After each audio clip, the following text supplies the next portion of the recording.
A lot of the documentaries and movies and information about trafficking is very sensationalized. The majority of the people that we work with were not kidnapped. They were not held against their will.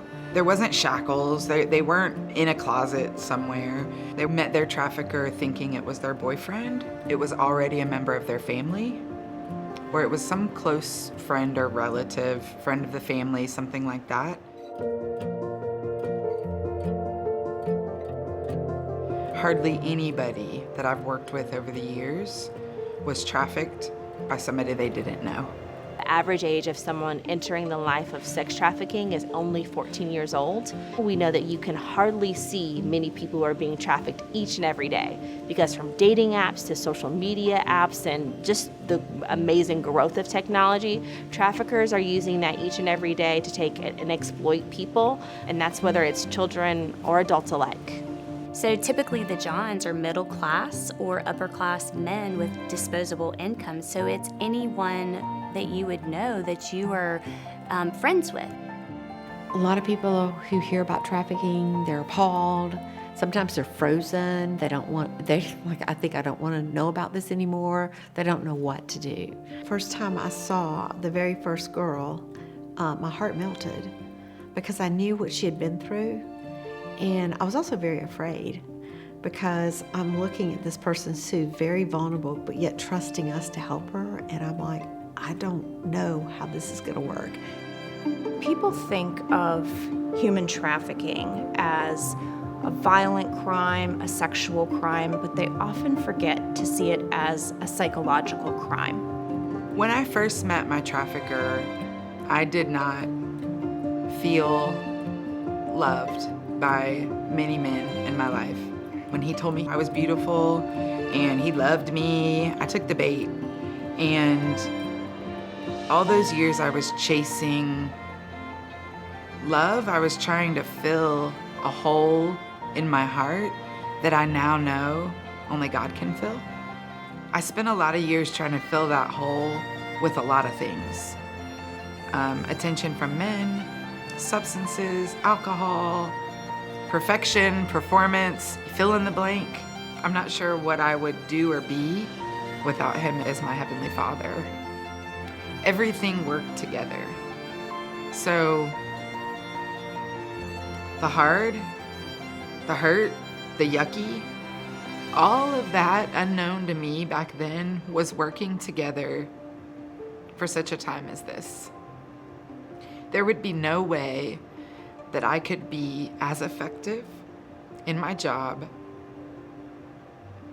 the way I am had I not experienced some of those things myself. And so while in the beginning I was very angry about a lot of those things, I am starting to understand a bigger picture that's so much bigger than me. A lot of these young ladies have been betrayed by parents or friends or some type of relationship. And maybe their mom or dad that sold them. So they're then dealing with my mom or dad or my aunt or uncle or my brother.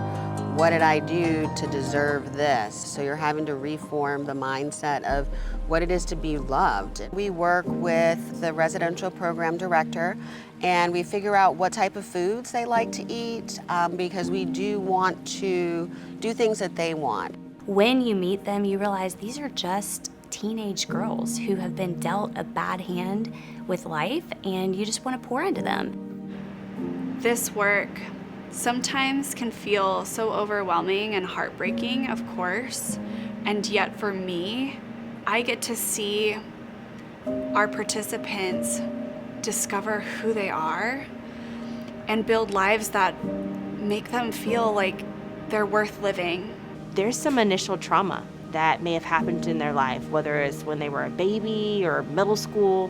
Those are the things that you have to try to really get to understand and help them on their journey to healing and recovery. For me, being a servant leader is just showing up to serve in a humble way, understanding that this is God's work, just leading with everything that I'm standing on in terms of morals and values. That's what I should be pouring into the young ladies. My law firm decided that we could partner with Wellspring Living to lead a women's academy, which is a 10-week apprentice training program where we take survivors through business skill lessons in leadership, learning, listening, telling your story as you're building your career. I have survivor friends that are judges and lawyers and doctors and nurses, and oftentimes we get dwindled down to just our sad story of trauma or whatever it is. And so part of our goal for a survivor engagement is really to raise up the survivors we're working with and let them know that they can do anything. Everybody has a role to play in being a part of the solution. And there's no way to exist in this world and ignore that this has an impact on your community. And so that impact can either be negative and harmful, or we can create a change to where we are preventing or responding to the challenges that make this exist. To know that you may see someone that looks one way, but you never know the story behind how they got there. And if we can look beyond what we see on the surface to see deep into that person, that they are a person made in the image of God, and we as a person who loves God, we have to be involved. I believe this film is critical worldwide. It really does leverage the whole entire movement of trafficking into a better space because it helps more people not just know about it, but it gives them the opportunity to do something about it.